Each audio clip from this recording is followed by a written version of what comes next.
Hello, hello. This is Danielle Ireland, and you are listening to Don't Cut Your Own Bangs. And today's guest, this has been a long time coming for me.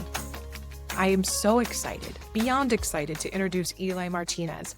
Eli is an adventurer. He's an explorer. He's an operator and owner of SDM Adventures. It's a group that leads land and ocean safaris.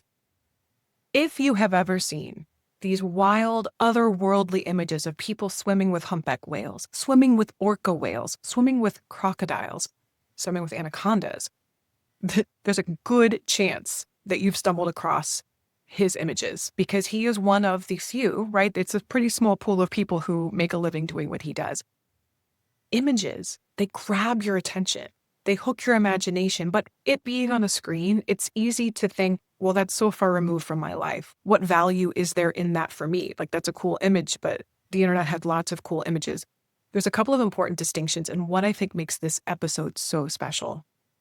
What we talk about is dispelling the predator myth. And my work as a therapist and his work as a safari guide, they don't seem too related, but there was one common thread that came out of this episode that it's going to stick with me for a long time. He's guiding people into the natural world to feel connected to the natural world in a deep and profound way. And when anybody sits with their emotional space, with their feelings of discomfort, fear, terror, trauma, that's really hard to do and hard to hold. But when you do and access curiosity, you begin to tap into your true nature, your intuition. And so Eli might be talking about sharks and the deep ocean, and I might be talking about feelings, but there's a common thread in language here that makes this episode already one of my favorites. I can't wait for you to hear his story because not only is the work itself that we spent a lot of time talking about fascinating, he leads people on wildlife safaris in the ocean, on land. I mean, it's just, what a cool, amazing job. But he built that job. There wasn't an application for him to fill out. He built this from the ground up. And there were stumbling blocks, missteps, and pivots along the way. And he shares those with us. So not only can we learn about how could I build a dream that I didn't know was possible, you also have the benefit of really getting a sense of what is it like? What is the value? What is the purpose? And I would argue, where is the healing in connecting with the natural world, whether that's through a hike or through looking out your window. And as he states a couple of times, just watch a sunset, really watch a sunset. So I'm going to save that. I'm going to leave that for you there. Thank you for being here. You're going to love this episode. Welcome, Eli Martinez. If you've ever wanted to start a journaling practice but didn't know where to start, or if you've been journaling off and on your whole life, but you're like, I want to take this work deeper, I've got you covered. I've written a journal called Treasured, a journal for unearthing you. It's broken down into 7 key areas of your life filled with stories, sentence stems, prompts, questions, and exercises, all rooted in the work that I do with actual clients in my therapy sessions. I have given these examples to clients in sessions as homework, and they come back with insights that allow us to do such incredible work. This is something you can do in the privacy of your own home, whether you're in therapy or not. It has context, it has guides, and hopefully some safety bumpers to help digging a little deeper feel possible, accessible, and safe. You don't have to do this alone, and there's also a guided treasured meditation series that accompanies each section in the journal to help ease you into the processing state. So my hope is to help guide you into feeling more secure with the most important relationship in your life, the one between you and you. Hop on over to the show notes and grab your copy today. And now back to the episode. Eli Martinez, thank you so much for being here with Don't Cut Your Own Bangs. This is not the first time we've met, but this is the first time we've done a podcast together. And I am like the little kid in me who wanted to be a marine biologist when she first knew what dolphins were. This feels like just, she feels so greedy with excitement to talk to someone who has made a living being an adventure traveler and swimming with animals and interacting with animals all over the world. So I'm very excited to talk to you. Actually, I was a little self-conscious about it because of your background in psychology. I'm like, okay, all right, where do I start? You know what? Yes, your family actually told me to schedule this podcast interview so that we could really get into what makes Eli tick. No, no, no, no, no. This is a celebration. What I'm curious about personally, not just professionally working as a therapist, but I love understanding what leads people down whatever path they end on. And probably a lot of that is because I mistakenly thought during my 20s that you went through the school system, you graduate with a degree, you start working in that career, and you follow all of the steps to be a good citizen. And that was not my path. And it was a lot more twisty and turny, and there were a lot of pivots. And I can see that now as of value. But in those moments where I thought I knew what I was going to be doing and life took me in a different direction, it knocked me down pretty hard. I think there were a lot of moments where I felt like I was failing or wasn't doing it right, using air quotes of whatever it is. And so someone like you, who are a storyteller, explorer, wildlife photographer, and have spent your life chasing the wild, you lead ocean and land wildlife safaris. I love that distinction. Ocean and land wildlife safaris. There is not, you can't go to high school and then college and then just start doing what you're doing. There's no Reddit, there's no LinkedIn interview that you can fulfill to make that a career. You had to chisel that together. And so I really want to understand that more, like how you built this dream, what seems from afar like a dream life. And I'm sure it is many days, but I want to know how you did it. Animals have always been like my first love. As a child, I can remember my first toys were animals. My dream as a child was to become a wildlife veterinarian. That was the only way I knew that I could actually physically be around animals, because I had no idea about wildlife guiding or photography or storytelling. So veterinarian was the only way I could get close to a zebra or a giraffe. And I said, that's what I want to do. So as a child, that was like that one dream that I had. And of course, life gets in the way. And I went to a completely different route. I actually went to school to be a motorcycle mechanic. So What? Yeah, that's definitely a different route. yeah, no, I fell in love with race bikes and I wanted to travel the world, being a mechanic for race teams. That was my thing. I love motorcycles, but I like wrenching them. I like working on them more than I like riding them. It's just my DNA, just how I like to be. Fast forward a bunch of years, I fell in love with shark diving. I went scuba diving, and on my very first dive, I saw a shark, and it terrified me. It excited me. It filled me with everything that I enjoyed about wildlife to begin with. And it was coming out of the water that I realized I knew absolutely nothing about sharks. Everything I thought I knew was wrong. So I came out of the water that day and I was just completely fascinated, really obsessed with learning more about sharks. So I bought every book I could find. I read as much as I could about them. And I just was like, I got to get in the water with them some more.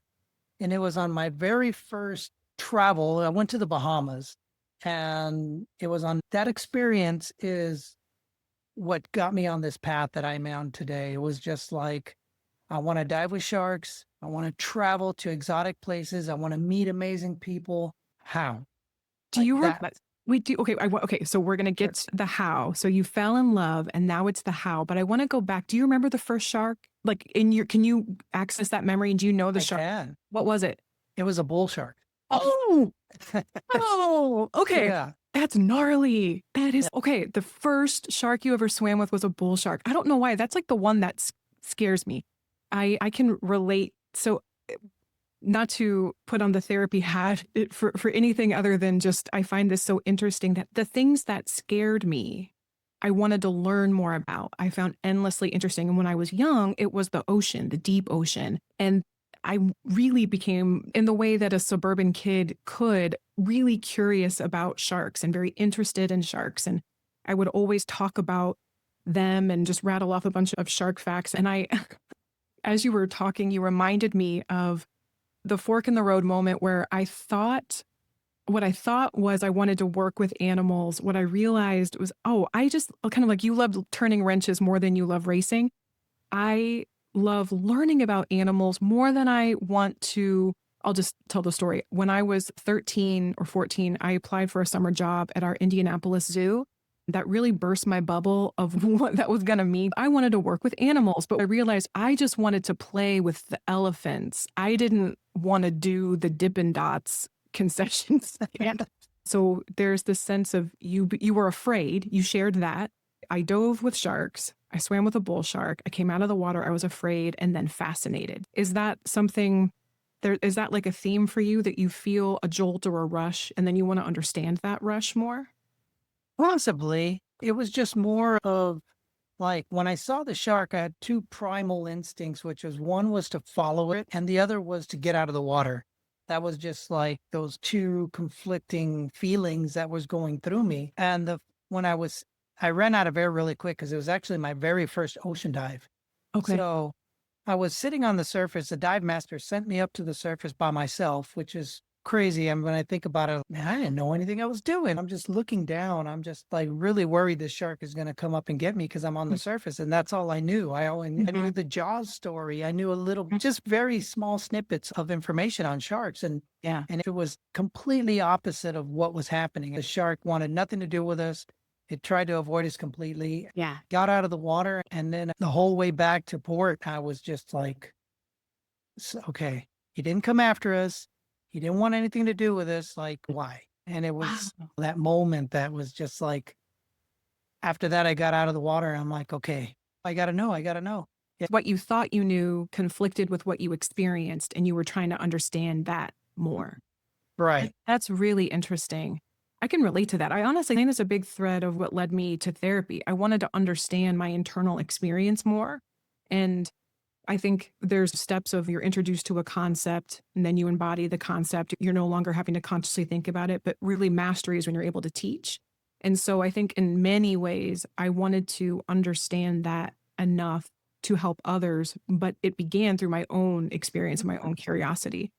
So I feel like I should mention how I got connected with you. I think social media gets a bad rap. It gets a lot of bad press, but thank God for social media. It was in 2012 or 13, and I was watching Shark Week because you always got to be watching Shark Week. I was watching Shark Week, and the whole episode I was watching was they were trying to see could large species sharks experience the same temporary paralysis as smaller or baby sharks when they're flipped upside down for study.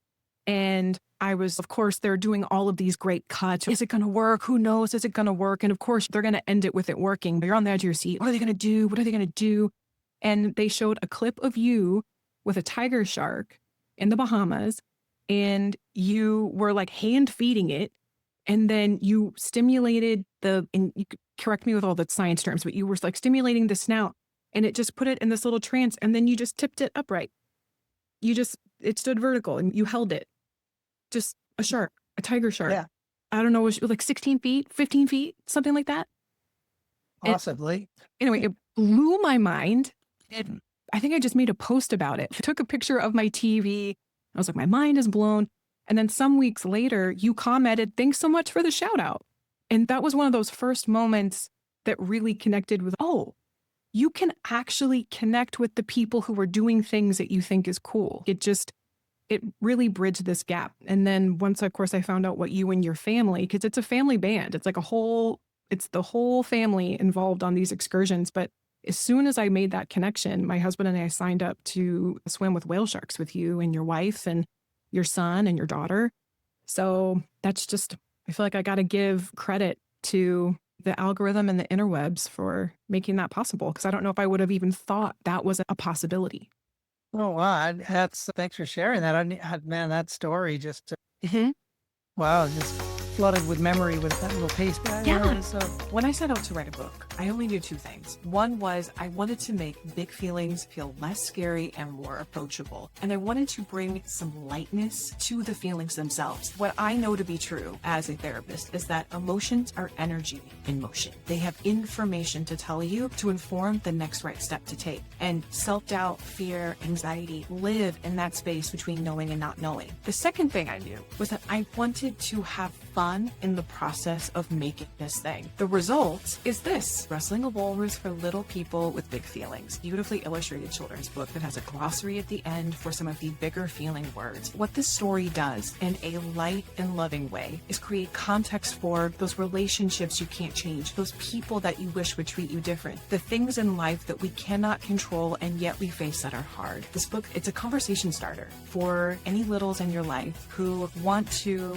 create more safety and love and patience for some of those experiences. So hop on over to the show notes. You can pick it up at Amazon.com, BarnesandNoble.com, or my website. I hope that you do, because I believe in this little book. I freaking love this little book, and I cannot wait to hear your experience with it. Thanks so much for listening, and back to the episode. Those are fun shows to do, and there's definitely a lot of benefits to social media. I think it's a great tool. It's a great servant, a terrible master. That's the best way I can describe it. Yeah, it's just, there's so many benefits to connecting with people on the other side of the world, to learning about unique places, to learning unique things. It's been one of my most important tools when finding new places for wildlife. But on the flip side, sometimes there's just too much information out there, and too much, because of it, it's made life difficult for wildlife, difficult for kids, it can be too much. And that's the only downside. It's like how we engage with it. It's an extension of how we are showing up with it, what we're looking for, what interests us. What I love about how you show up there and how your family shows up there with images is it really, I think, highlights how we operate. We look first and then we listen second. And so you'll capture these images or these videos that seem otherworldly, and it catches your attention enough. And if you can hold that attention enough, and it probably helps that your message is consistent of conservation, understanding, connecting with nature. When you can capture someone's attention with an image, just what happened with me, and then you can maybe engage in a dialogue. And it actually leads me to something that you mentioned, something I caught from your website that I really liked, this language that when people experience the wild, they understand. And when they understand, they care. And that sounds much like the experience you had swimming with the bull shark. But I want to know more about that, because you, not only through your media outlets and the content you put out, but you are hand holding, you're guiding people into the water or in ocean and land safaris. And I want to understand more about this concept, because I think it's true of emotions too. If you can't articulate what you're feeling, then when people don't have language for what they're experiencing, they usually shut down and collapse, or they explode with rage. It's got to go somewhere. And so when you can create context and language, you also create safety. It seems like with what you're guiding people through, you want them to understand so that they care. But yeah, tell me more. Yeah, that has a lot to do with just experiences, being out in nature. I think nature is probably one of the best doctors on the planet, first and foremost. I think that people being around wildlife, people being in the ocean, people being in the wilderness, it replenishes your soul. It recharges your batteries. I think it just makes you a better person.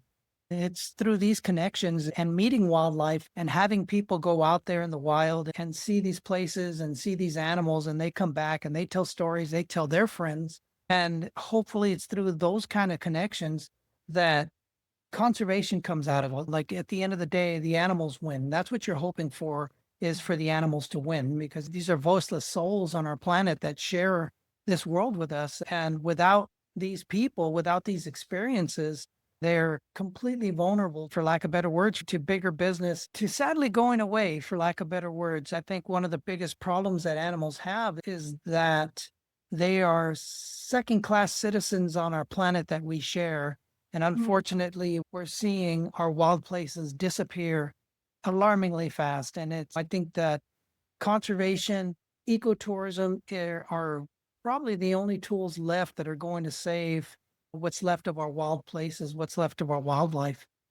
Let's try to get some people on your wildlife safaris. What would be, so if someone's listening who has maybe, like me, just from a television screen or from a social media account, wondered that would be cool, but that could never work for me. I could never do something like that. That it's just when your physical reality or even your mental reality feels so removed from the wild world. We live in boxed rooms and we're so connected with screens. And my wildlife outside my window is squirrels and It's cardinals. perfect. So, how would you speak life into someone saying yes to an adventure? And where do they begin?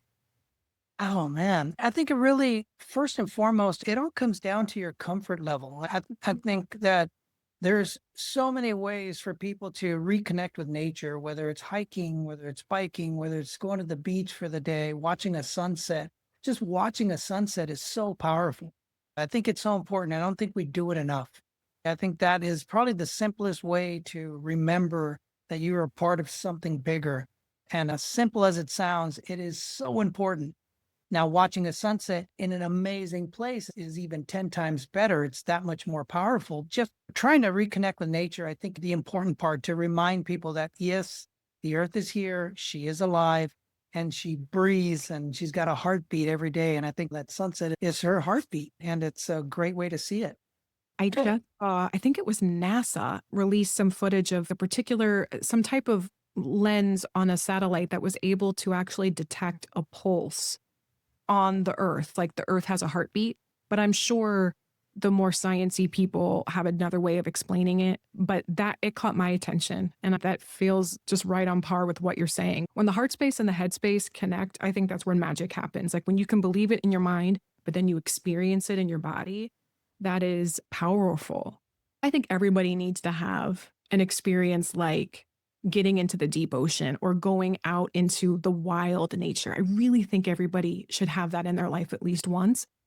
But I want to share a little bit about what my experience was like with Please. you and your wife swimming with the sharks, because there was so much momentum for me built up into what I thought that experience was going to be. Because from the time I understood Little Mermaid, Disney, to the time I could name the dolphin body parts and thought that's what I wanted to be, like this, there was so much emotional charge. And I'm going to go in the water and I'm going to swim and it's going to be great. And I just had this idea that I'm going to connect with this shark. We're going to make eye contact and we're going to just be on the same vibe. So many expectations that I never expressed, but they were all there. I was probably trying to keep it cool.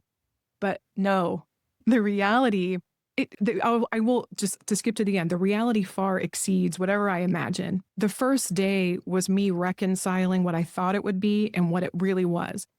Getting on a little charter boat, going way out in the middle of the Gulf. And then I think sturgeon were spawning, and that was what was drawing the sharks. And so it made visibility like all of these little eggs were refracting light. So it was this very sparkly, but also sometimes visibility was funky. And the thing that I couldn't wrap my head around was from the boat, you could look out at the water and see, I don't know, a dozen whale sharks at any given time. But then you get in the water and adrenaline hits, and I don't know where they are. I can't see them. It's just having very little to no experience in the deep water. That was such a jolt and a shock to my system. And then being in the water with an animal 20 feet, 25 feet, 30 feet long, my nervous system just didn't know how to compute. It was so much. I don't think I'd ever been that tired ever. It took so much out of me. And then day 2, 3, 4, each day got a little easier because I had a better idea of what to expect. And also you're covered in fish eggs. You're covered in fish eggs. So the imagination that I would become this mermaid, this otherworldly creature and have this like soul bond with a whale shark, it wasn't that. But the real life experience was incredible too. But I guess I don't really know where I'm leading with the question, but how do you see, when having guided so many people through these moments, like for somebody who's thinking about possibly planning an experience like that, like how do you prepare? What would be good for someone to prepare for what that is like? Wow, man. It's so different for everybody. It's just, Valid. Not everybody maybe wants to be. yeah, there's a few that want to be mermaids for sure on our trips. I'm not going to lie. But yeah, it's just really these animals. The whale shark is a great, I call them, they're like gateway animals into a bigger world because, like, when it comes to seeing orcas and whales and of all different species and sharks, a whale shark is possibly, it's a great ambassador for the species because they're a harmless species. They're just like big giant catfish floating on the surface. And it's a wonderful animal for someone of all ages to experience. It really is the whale shark. And I don't know if you had manta rays on your trip as well, because sometimes they show up every other year. The manta ray is another ocean angel. They're just the perfect animal for people for if you want to experience the ocean, if you want to experience what life is like in the ocean in a Disney way, that is the perfect animal to do it with. It's very safe. It's a phenomenal way to decide if, you know what, I would like to do more of things like this, or this was perfect. This was enough, you know? I want to go back to something that you wrote that I really liked that reminded me, even though we are talking about safari, we're talking about adventure, we're talking about animals, I think the more specific we become, in a way, the more universal it becomes. And this quote made me think about a lot of the stuff that you write. It's a Mark Twain quote that travel is fatal to prejudice. Once you see something, you can't unsee something. I want to speak to the why beyond conservation. If I'm not connected to nature, if I'm not connected to animals, and I've got enough going on in my life that conservation, cool, I'm glad someone's taking care of it, but that's not my focus.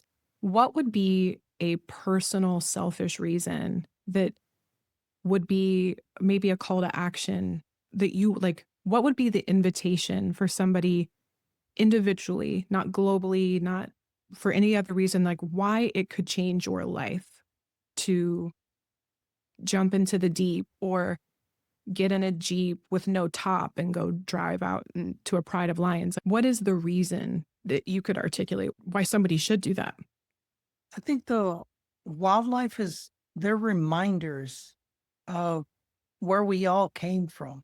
We were all of us in our DNA. If you look at the generations of people that have lived on this planet, at some point, we were all part of that. We were all out there. There wasn't this separation between us and our wild places, whether it was the ocean, whether it was the jungle.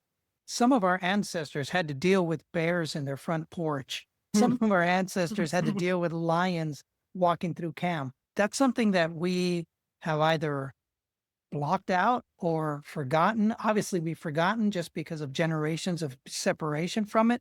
But we're all part of that. We're all part of this world beyond our cars and our homes and our clothes. We are part of nature, 100%. We've forgotten this. And I think these are great reminders to remind us, hey, this is where we all come from. We're not separated from these things. We are very much a part of these things.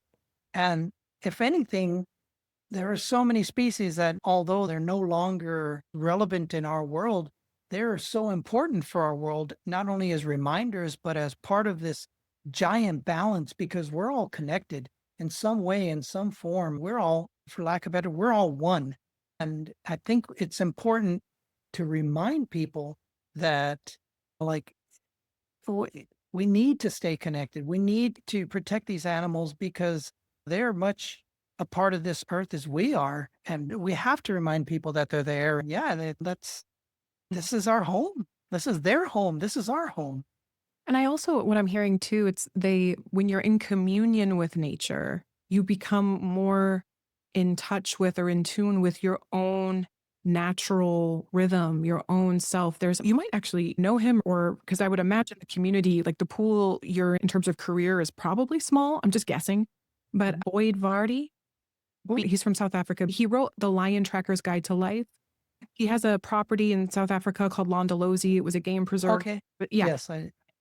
But his work in that book is basically teaching people to track wild animals, helps them become more in touch with the rhythms of nature, and not by default, but through becoming more in tune with tracking nature, your track, like your path. So I think so many of the clients I attract are struggling with anxiety, depression, and burnout. And I think a lot of the confusion and self-doubt and head trash is also rooted in, I don't know what I'm supposed to do. Maybe they don't articulate it like that, but it's experienced that way of just, I don't know what I'm supposed to do, as opposed to, I want to know what I'm called to do. I want to know what I'm meant to do or what I want to do. My dog never questions when she's hungry, when she's tired. Like, she is completely embodied because she doesn't have this giant brain getting in her way of everything. And I love hearing you talk about the more in tune you are with nature, you're reminded that you are nature too. It's so important for people to stay connected to nature, and it's getting worse. I think it's just part of what I feel is that they are completely pulling us away from it. I think that unhealthy feeling, I remember having it as a growing up. I remember there was many times where I didn't know what I wanted to do. I didn't know what my calling was, but I remember standing there and just looking around saying, something's wrong. I don't belong here. That's Yeah, like, something wrong. The language I like to use with clients is, that's usually what gets people into an appointment with me first. What I say, it's like your smoke detector's going off, because your smoke detector can't tell the difference between burning toast or bacon and a fire in some part of your house, but it's just beeping because it senses smoke. Something's wrong. And so I think a lot of times getting that emotional awareness or that clarity starts with something's wrong, and then you sit with that. But then the discomfort, it's like, I think about that story with you and the bull shark the first time. It's, I either need to chase it and funnel down with it, or I need to run away from it. And I think that tension is what happens every time we hit a big emotion or a fork in the road, or we're at a growth edge, we're about to change. But I think that is following the path of curiosity is almost always what leads you down to some new sense of understanding about yourself or the world. Do you have, of all of the experiences you've led other people through, do you have, it could be one, it could be more than one, it might even be with a member of your family, but have you seen like shifts happen in people that just observed? Because I have over the years seen many powerful shifts happen in sessions, but it's such an intimate thing. But where you're out in the wild with someone, are there any moments that stand out to you of just being like, whoa, this person is different, or this person is really having an experience here? yeah, I had this one gentleman who would do adventures. He would do travel on his own. And then he went on one of our trips, a very successful businessman. And I could see that this was just something he was doing for like, Mm, that's interesting. That's so interesting. yeah, he was on the trip and he was there to experience the animal, but it was almost like a science project. It wasn't like he was super into the animal. Like he was intellectualizing it. It wasn't like a bucket list. It was like, okay, I'm on this journey of I'm going to photograph wild now. I've been photographing these other things and I'm going to photograph wildlife now. We went out there, he had the experience, and it was almost like this, yeah, you could feel the shift of just, now I get it. I got a Yeah. little goosebump thinking about it. Yeah. It was like, now, okay. It was It was like like his some, body, like it kicked on. yeah, something Yeah. inside him came alive. And it was just like more. And it was a completely different more than when he first started. And Something inside him came alive. That gave me chills. And I almost wonder if it's the distinction of when you were describing a sunset, like the difference between driving in your car and you're getting somewhere as the sun happens to be going down and you're doing a million other things, versus watching a sunset and taking it in. So not being just a passive observer, but being a present participant in the moment. yeah, Wow. purposely trying to watch. I'm going to this spot Mm, because I want to see the sunset, or mm, I'm gonna stop, put my phone down and I'm going to watch a sunset. Or even if you take your phone, you're watching it through your phone Yeah. as you want to record it, because that's what we do now. Just that act alone of purposely trying to do that is significant. It is life-changing to sometimes for some people. That's awesome. So, That was a really good answer. I want to hear a little bit more. So I was circling back. You were starting to connect how that first dive, you were scuba diving, you saw the bull shark, you were swimming up to the surface, and then you almost started to shift to how that led you down this path. I want to go back to that. And maybe if I could jump forward a little bit more in your story, you created Shark Diver magazine in 2003. And you said you had 25 publications, and then the business model really shifted to your excursions. I want to know more about deciding to launch a magazine. That sounds so ambitious. 25, me trying to put a blog out sometimes feels like a real effort, but 25 publications is no small thing. And then you shifted it to excursions. It's one thing to do something yourself as a hobbyist or as an enthusiast, but you're leading people with all varying degrees of experience.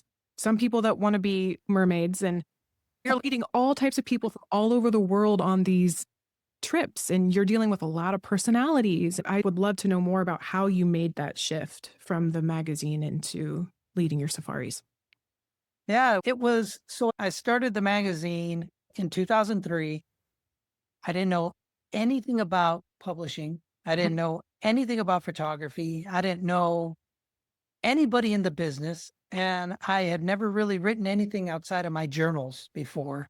So it was just like, I am so excited by this. You're like, I am going to build a rocket ship, but I don't have an engineering degree. I don't understand the mechanics, and I've never flown on a plane, but I'm going to build a rocket ship. that's what I did. Yeah. So I went all in. I've always had a love affair with magazines. As far as any sport that I was into, had a magazine dedicated to it, with mountain biking, surfing, rock climbing, scuba diving, but there was nothing dedicated to shark diving. And that's the area that I fell in love with. And I said, and I really was trying to find a vehicle and a way to get into the industry, to make a name for myself, coming from landlocked Texas. This is my way in. This was an opportunity, and this is all pre-social media. So it was all from scratch and trying to create this business. And yeah, we did it for 8 years. I published 25 issues, and it was a lot of fun. And it was a lot of laying in bed going, what the hell did I do? Why did I do this to myself? And this is crazy. And it was fueled by also, the first magazine I came out with, a family friend, I overheard him in the distance say, I wonder if it's going to be around in a year. So I wrote those words down and I put it in my office, and that inspired me to make it to the first year. And then after that, I made it to the second and the third. It was just this labor of love, this chance for me to tell stories, chance for me to share this world with people. Because when I first started and when I was looking through the books, it really felt like a club, and it really felt more like a researcher's club more than anything else. It was like the guys who had access to all these amazing places were usually the scientists, the shark researchers. And it really didn't feel like it was open to guys like me. So this is the world that I wanted to create. I wanted to create a world where it was open to, sharks are accessible to the world. And that's what I wanted to do with this magazine, and what I wanted to do with my storytelling is invite everybody who was really interested in sharks like myself and help them find places where they could dive with these animals, and read stories from fellow people like myself, that we're not all scientists, we're not all research. Yeah, so that was the idea. That was what I really wanted to do when I started the magazine. And then trying to get advertisers to be interested in us when we had 0 subscribers and no real history. And it was just like, that was an impossible feat. So I don't know where I came up with the idea. Somebody either shared that idea with me, or I was doing my research. I just decided to try to organize. Oh, I know what it was. It was one of my potential sponsors asking me to organize a trip. And that's what started the opportunity. It's a great way to raise money. If I can get people to travel with us, we can use that money to help publish the magazine. And that's what the first trips were. So I ran our first expedition to North Carolina for sand tiger sharks in May of 2003. So that first year coming out of the box, we brought some people and we just started doing that. So from the first year, we organized those trips and then it just kept going. And it ended up being the way I funded the magazine for the first 8 years. After that, I really didn't chase sponsors very much because I just didn't like, I'd go to a travel show and I would end up being that magazine guy that's just trying to get money from me. And I didn't like that feeling at all. So I just said, you know what? I don't need to do this. This is what the trips are about. It's reader sponsored and I can do whatever I want with a magazine. I can tell the stories the way I want to tell them. And so that's what I did. I think because we've all been sold so many different times through so many different channels, it's like you can feel it when it's coming at you and nobody likes that. So it's just so much, this is what it is. This is what we're doing. This is what I like. Gosh, having come from different sales backgrounds and have family and my husband who's in sales, it's like when a sale happens, you're really just offering information. My guess is you're not selling people on going on your trips. People Right. are already interested. You're giving them the information and then that's when they say yes, but you're not going out selling people on doing it. I feel like I'm trying to do that for you because I just think more people need to do it, but you are very intentionally doing that. I want to acknowledge the predator myth.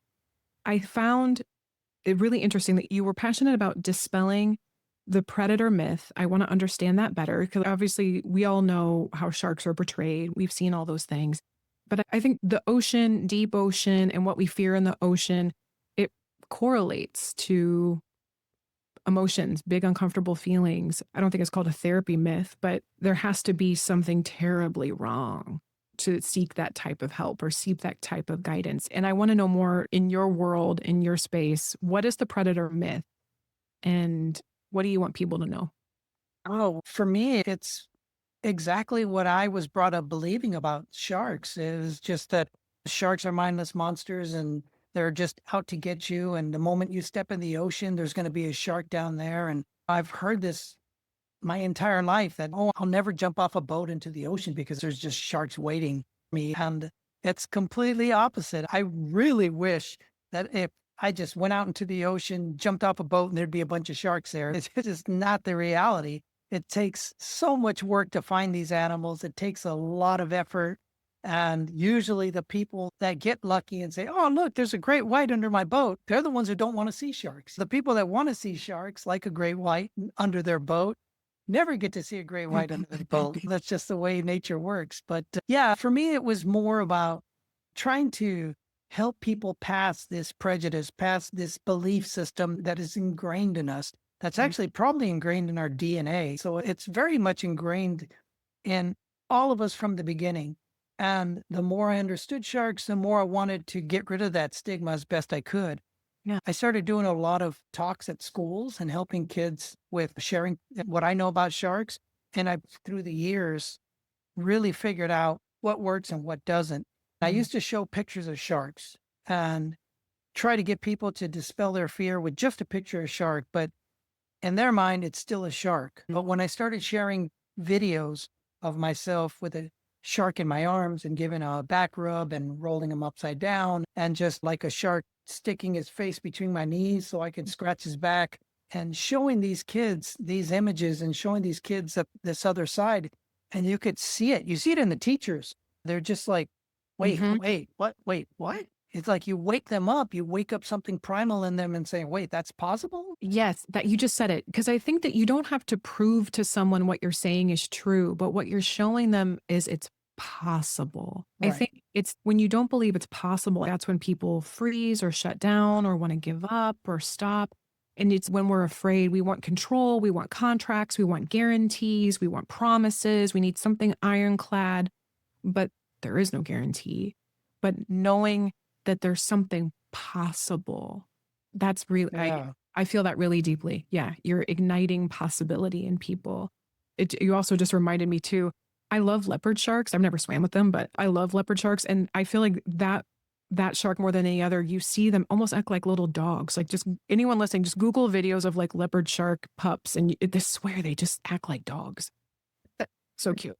Yeah, they're beautiful. what do you think is the biggest gap in our understanding of not just predators, but marine life, wildlife? What's our biggest gap in understanding? I think it's disconnect. Like you said earlier, it's, oh, I'm glad somebody out there is doing it. That kind of thing. It's not for me. I got too many things I'm doing in my life. My life is a mess. Lack of empathy for something. And that has to do with disconnect because it's talking about the shark. It's one thing to talk about it. It's another thing for people to see it. And then me roll the tiger, just like open that up in your mind, the fascination in your mind of, oh, wow.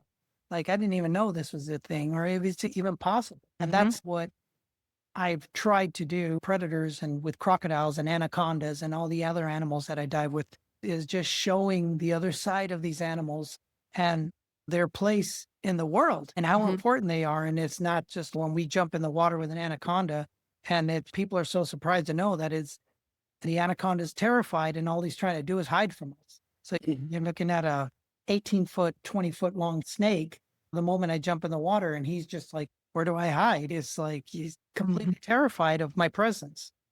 The crocodile, those images, just everyone should visit Eli's social media channels. As soon as you stop listening to this episode, just go scroll through and look. But the crocodile one, those late night scrolling, when I see one of those images, that stops me in my tracks. And I thought I was pretty open-minded with nature. Man, that makes the hairs on the back of my neck stand up. That's wild. I used to say crocs are the new sharks. Okay. 'Cause- Sure. I feel that makes sense. So yeah, because for years, right when I started the magazine in 2003, it was still Steve Irwin, the late great Steve Irwin was still diving with tiger sharks in a cage on his show. He was showing that diving with them in a cage. So for years, they're like, it's impossible to dive with tigers outside of a cage. Then on the Bahamas and Fiji, they're diving with tigers outside the cage. And like, you can do it during the day, but you can't do it at night.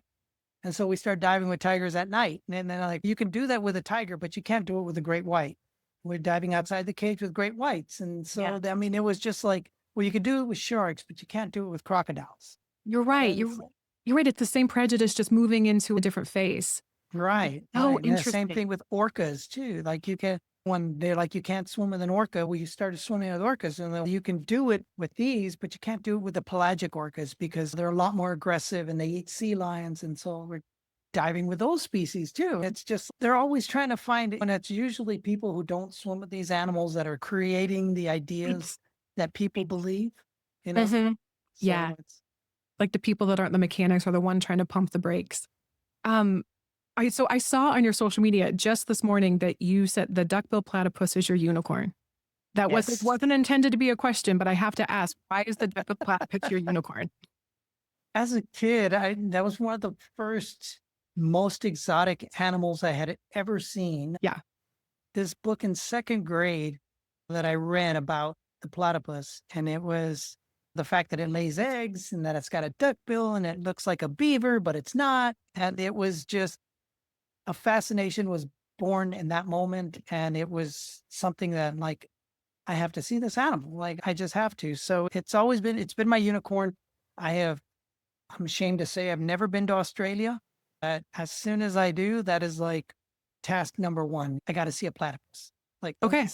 That was going to be my follow-up question because I embarrassingly don't know where the platypuses live. So I was going to ask you, where would one find one? Okay, so Australia. Perfect. Yeah. I actually think there's a couple of Australian listeners. I don't know where in Australia. I just see this map and wherever it's highlighted, that shows where people have downloaded episodes. So anyone in Australia, don't miss your opportunity to catch a platypus because Eli's going to come snap some photos. Okay, so we're nearing the end. And I'm really excited to lay out the don't cut your own bangs moment with you because I have a feeling you probably have too many that could just fill up its own episode. But I would love to know what a don't cut your own bang moment is for you. I spent a big part of my youth trying to become a professional bull rider. Growing up in Texas. What? Yeah. Okay. This is good. This is already one of the top two. Okay, go on. So I wanted to be a world champion bull rider. I ate, drank, dreamed, slept, dreamed bull riding. I was in love with the sport. And it was during I was working on my pro permit when I cracked my hip at a show. and I gave myself 3 months to heal. And it was during that time one of my best friends got a scuba diving certification and he was telling me about it. So I had 3 months off. So I took the time to get my scuba certification. After I got scuba certified, I I went just to want to I just want to put a brief pause. So your time off was actually you healing a fractured hip. You were okay. So in your off time with a fractured hip, you got your scuba certification? Yes, Okay. exactly. Okay, cool. Okay. Go on. So it was on that bull that when I cracked my hip, I got scuba certified. I went to Cozumel. I saw a shark. I came back from that adventure. I went to my next rodeo and I was behind the chutes and I fell off my bull and all I usually would throw a fit when I would buck off. I was just so angry at myself. But after that ride, I was behind the chutes and I had Caribbean music, blue water, white sand, sharks floating through my mind. I was like, I'm done. I'm going shark diving. And so not becoming a professional bull rider was the best thing that never happened to me. Oh, that is good. And I feel like those moments, that perspective is unfortunately earned in hindsight. It's so hard to trust in those moments when you're down with a fractured hip, or saying goodbye to an old dream, feeling like you're starting over. That is Yep. hard. I mean, and your magazine was that too, but you can even see now in the full expression of what your business is, how learning to tell stories, learning to create a narrative, learning to take images, and then not just take images that are clear and focused, but that are also telling a visual story. And you pass that on to your daughter, who she's a wildlife photographer in the making. I mean, she is and is continuing to be, but it's like all of those steps, but it's all of those things led to the next thing. But I think it only could have because you followed the curiosity as opposed to maybe drowning in what you were losing. You allowed yourself to become curious about where you wanted to go. And I think that's a really remarkable quality. That's a great emotionally resilient quality. Yeah. Mhm. Well, thanks. I just, yeah, that was a huge chunk of my life that I gave up, but it felt right. It felt right. And it was just like, that's why I think maybe that, well, let's see if he's still around in a year doing that came from just because I was like, okay, he's going to be a bull rider. And now he's going to be a shark diver. Yes, my background was on ballroom dance. I taught before that, I did commercial acting. My plan was to move to LA. I had a very similar about face, very big pivot, and started teaching ballroom dance. Did that for about 7 years. And I just felt that pressure where I'm about to grow out of my shell. I knew it was not this, but I wasn't crystal clear on what that was. I just knew not this. And so little step by little step, I found my way in grad school, and I was about 11 years older than every other person in that particular class when I decided to switch careers and do what I'm doing now. But yeah, I always appreciate when people can share those moments like that, because I think what I'm doing is trying to build up a bank of stories that would have comforted those versions of me that was just so terrified about to do something new. This was so exciting. Thank you for being here. I'm excited for everybody to check out your account, look at all your images, sign up for a trip, just take the leap, put a deposit down on an adventure. Just scroll through, pick an animal that terrifies you and just say yes to that one. I can't wait for everybody to hear this. Awesome. Thank you so much. Thank you so much for tuning into this week's episode of Don't Cut Your Own Bangs. I hope that you enjoyed it as much as I did recording it, because this in so many ways was a dream come true, if you couldn't tell by the episode itself. I want to leave you with a quote that I pulled from Eli that was said in the episode, but it really is the heart of what this episode is, as well as what I hope to bring to every episode. When people experience the wild, they understand. And when they understand, they care. If you replace the wild with the self, when people experience the self, they understand. And when they understand, they care. The more I understand my own emotional landscape. The more equipped and empowered I feel to navigate it, the more empathetic, the more compassionate, the more connected I feel with the people in my life, the people who I believe have wronged me, with my past. I feel more hopeful for my future. That connection to the self, our essential self, or nature, the natural world around us, is, I think, what makes us unique in the experience we get to have on this planet. So if you haven't already decided you're going to book your adventure, this might be your call. Whether that adventure is outside your window, looking at a sunset, but I want that for you. I want that for me. And I think we all deserve to have that kind of magic. We can make it if we want it. Thank you for tuning in this week. I look forward to catching you next time. And as always, I hope you continue to have a wonderful day.